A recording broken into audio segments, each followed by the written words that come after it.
Good morning, अस्सलाम वालेकुम everyone. जी कैसे हैं आप सब? उम्मीद करते हैं सब खैर खैरियत से होंगे। ये देखें जी, आज की सुबह कितनी हसीन है कि मेरे उठने से पहले मेरी बेटी ने ये कार्ड मेरे लिए बना के रखा हुआ था। आज तो मेरे उठने से पहले ही क्रूसॉन भी खा लिया था, तो कभी कभी ऐसे भी हो ही जाता है। अच्छा जी, तो मैं वॉशरूम में पहुंची तो पता चला जी आज तो पानी ही नहीं आ रहा। यहाँ ना कभी कभी ऐसे हो जाता है कि ठंड की वजह से पाइप्स फट जाते हैं और फिर वाटर प्रॉब्लम हो जाती है। अब पानी के बगैर तो कुछ भी पॉसिबल नहीं है ना, तो फिर मैंने अपनी हैप्पी प्लेस पे सिट बैक रिलैक्स किया। इसी सोच में कुल अराअयतुम इन अस्बहा माउकुम गौरन फमन यातिकुम बिमाइन मईन, जरा ये तो बताओ, अगर किसी सुबह तुम्हारा पानी जमीन की तह में उतर जाए तो कौन है जो तुम्हें बहता हुआ पानी ला देगा? तो बस बात सारी समझने की है कि ये अल्लाह ही है जो सारा निज़ाम चला रहा है। थोड़ी देर पानी क्या चला जाए, ऐसा लगता है सब कुछ रुक गया है। तो जी इतनी देर में सेव्ड पानी से मैंने एग बॉइलिंग स्टार्ट कर दी। जब आप एक साथ से काम करते हैं और व्लॉगिंग कर रहे होते हैं फिर ऐसा तो होता ही है। शुक्र है ज़्यादा काम नहीं बढ़ा मेरे लिए। तो जी एग हमने एग बॉयलर में रख दिए हैं और नीडल की हेल्प से एग्स में होल भी हो गए हैं। आज ना बच्चों का ऑफ था तो इसलिए बच्चों के एग्स भी बॉईल करने के लिए रखे हैं। वैसे अदरवाइज़ आपको बताया था मैंने, बच्चे सिर्फ स्मूदी ही पीते हैं, इसके अलावा कुछ भी नहीं खाते। यहाँ मैं साथ साथ चाय बनाने की तैयारी कर रही हूँ। जहाँ की जैसी रूटीन होती है ना, वहाँ पर फिर वैसी ही आदत हो जाती है। जैसे पाकिस्तान में आप बाहर से खाना आने का वेट करते हैं और यहाँ आप खुद उठकर बनाते हैं। अच्छा, आप सोच रहे होंगे कि मैं पाकिस्तान के साथ अमेरिका का बहुत ज़्यादा कंपैरिजन करती हूँ। इसकी मेन रीज़न ये है कि जो मेरे व्यूअर्स हैं, जो मेरे सब्सक्राइबर्स हैं, जो मुझे वॉच करने वाले लोग हैं, वो बहुत ज़्यादा पाकिस्तानी कम्युनिटी से बिलोंग करते हैं। एंड मोस्ट इम्पॉर्टेंट थिंग, मैं ख़ुद पाकिस्तानी हूँ और अभी अभी पाकिस्तान से आई हूँ, तो फिर वो मुझे सारी चीज़ें याद आ जाती हैं। अच्छा जी, 15 to 20 मिनट्स में हमारे एग्स रेडी हो गए थे और इतनी देर के अंदर मैंने चाय को भी स्टेन कर लिया था और चाय भी रेडी है और पूरा ब्रेकफास्ट हमने रेडी कर लिया है। चलें अब हम मिल बैठ कर खाते हैं और आपको दिखाते हैं कि आज के नाश्ते में हम क्या खा रहे हैं। ये जो चने हैं ना, मैंने मीट बॉल्स के अंदर मिक्स कर दिए थे पाकिस्तान की थोड़ी थोड़ी वाइब लेने के लिए। वहाँ पर होता है ना, चनों में कभी पाए डले होते हैं, कभी मगज़ डला होता है, तो मैंने यहाँ पर कोफ्ते मिक्स कर दिए थे। ये गरम गरम पराठे हमारे रेडी हैं और हम अपना नाश्ता एंजॉय करने लगे हैं और बच्चों को मैंने बॉइल्ड एग्स देकर बिठा दिया था। तो जी आज का ब्रेकफास्ट के बाद सबसे पहला काम था बच्चों को सिपारा पढ़ाना। बहुत लंबा गैप आ गया है, ऐसा नहीं होना चाहिए था। ये कुछ मेरी मिस्टेक भी है, कुछ केयरलेसनेस है और कुछ पाकिस्तान में बिज़ी रूटीन की वजह से मैं वहाँ पर इन पर तवज्जो नहीं दे सकी, जिसका मुझे शदीद रिग्रेट है। उसकी रीज़न ये है कि बच्चों की स्पीड इतनी ज़्यादा स्लो हो गई है कि मैं आपको क्या बताऊँ। लेकिन मुझे उम्मीद है इंशाल्लाह दोबारा से जल्दी सेट हो जाएंगे। तो यहाँ मेरी बेटी ने पढ़ लिया था तो ये इसको मैंने छोटी सी ट्रीट दे दी। इसको हाफिज़ का सोन हलवा बहुत ज़्यादा पसंद है। उसके बाद बच्चों को रिलैक्स करने के लिए इनको थोड़ी देर के लिए कार्टून लगा दिए।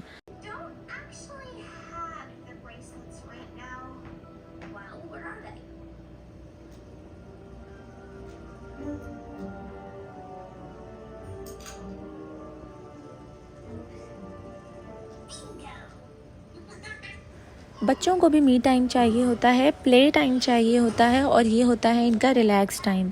इतनी देर में ये कार्टून देख रहे थे तो मैं चलती हूँ जी अमेजिंग सेविंग्स।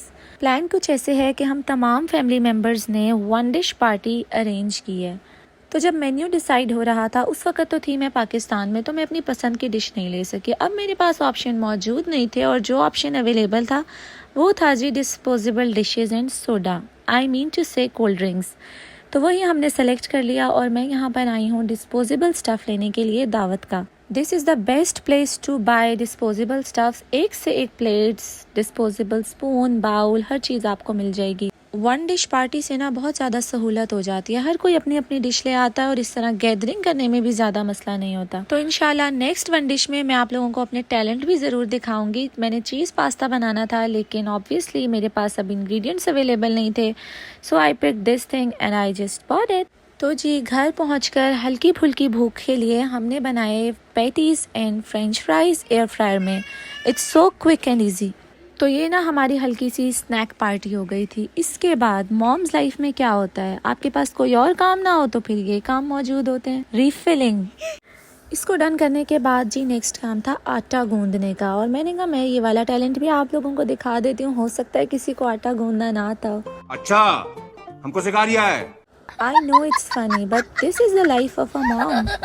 शादी से पहले जो सबसे पहला और आखिरी काम मैंने सीखा था ना, वो यही था, और ये भी मुझे प्रॉपर गूंदना नहीं आया था। तो लड़कियों परेशान नहीं होना, वक्त के साथ साथ ना सब कुछ आ जाता है, ज़िंदगी आपको सब कुछ सिखा देती है। I am not an expert but yes I can cook, and almost 90% चीज़ें ना मैंने अपनी आंटी से सीखी हैं। गाइड करने वाला अच्छा हो तो आप भी सीख ही लेंगे। एंड मोस्ट इम्पॉर्टेंट थिंग, आजकल तो यूट्यूब भी अवेलेबल है, इधर रेसिपी निकालो और इधर बना लो। काम ना मुश्किल कोई भी नहीं होता, बस मुश्किल चीज़ों को हम खुद ही अपने लिए बना लेते हैं। So be easy and make it easy. तो जब भी मैं आटा गूंदा करती थी और मेरे बाबा मुझे देखते थे तो हमेशा यही कहते थे, ऐसा लगता है ये आटे के साथ रेसलिंग कर रही है। इतनी एफर्ट लगती थी गूंदने में। और अपना ये टैलेंट ना मैं आपको इसलिए भी दिखा रही हूँ क्योंकि हो सकता है ये मैं लास्ट टाइम गूंद रही हूँ, क्योंकि मैंने ऑर्डर की हुई है आटा गूंदने वाली मशीन, अभी तक पहुँची नहीं है, तो फिर उसके बाद तो ऑब्वियसली हमने उसको यूज़ करना है ना। अच्छा, अगर आपके साथ भी ऐसा होता है ना तो आप मुझे फॉलो कर सकते हैं। मेरे साथ अक्सर ऐसे होता है कि बाउल ज़्यादा भर जाता है एंड लिड कवर करने की वजह से सारा आटा लिड पर लग जाएगा। तो हम क्या करते हैं, इसको प्लास्टिक रैप से कवर कर लेते हैं and it's the best thing. डो बिल्कुल भी हार्ड नहीं होती, एज इट इज़ रहती है जैसे आपने गूंदा होता है। So you can also try this. और जब आटा बैलेंस हो जाए तो फिर आप इसको लिड कवर करके फ्रिज में रख दें। तो अच्छा जी, नेक्स्ट काम क्या है? नेक्स्ट काम कुछ ऐसे है कि हमने ना कॉस्को से बन मंगवाए थे, और जैसे इन बर्गर्स पे नज़र पड़ रही थी ये कह रहे थे हमें खोलो और जल्दी से खा लो, क्योंकि ये इतने ज़्यादा सॉफ्ट होते हैं, फ्रेश। इन बर्गर्स को देख कर ना मुझे पाकिस्तान वाला अंडा शामी याद आ रहा था, तो हमने कहा चलो हम घर में बना लेते हैं। शामियों का स्टॉक तो हर वक्त हमारे फ्रिज में अवेलेबल होता है, हम इनको जिप लॉक करके फ्रीज़ करके रखते हैं, तो ये ना इजी काम हो जाता है। तो जब आपका किसी चीज़ को खाने का दिल करे तो इतना मुश्किल नहीं लगता चीज़ों को बनाना।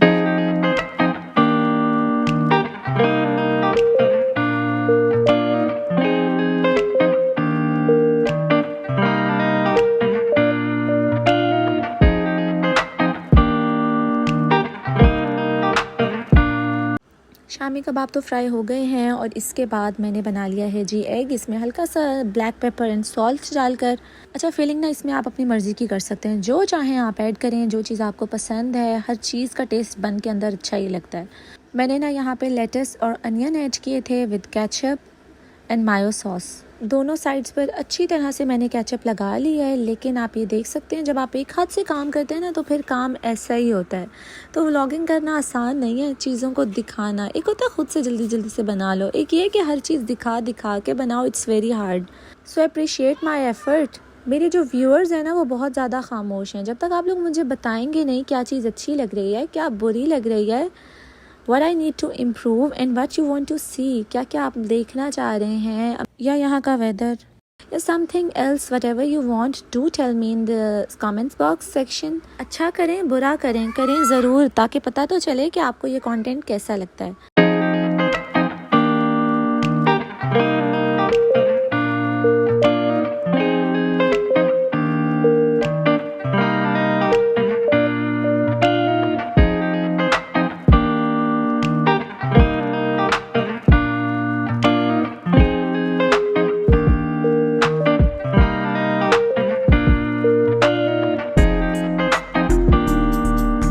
सो जी, फिलिंग तो रेडी है, और अब लास्ट स्टेप है, थोड़ा सा ऑयल लेकर सारे बर्गर्स को हमने हल्का टैप करके फ्राई कर लिया है। तो जी, ये था आज का हमारा मज़ेदार सा डिनर। अब हम इसको एंजॉय करते हैं प्यारे से वेदर के साथ।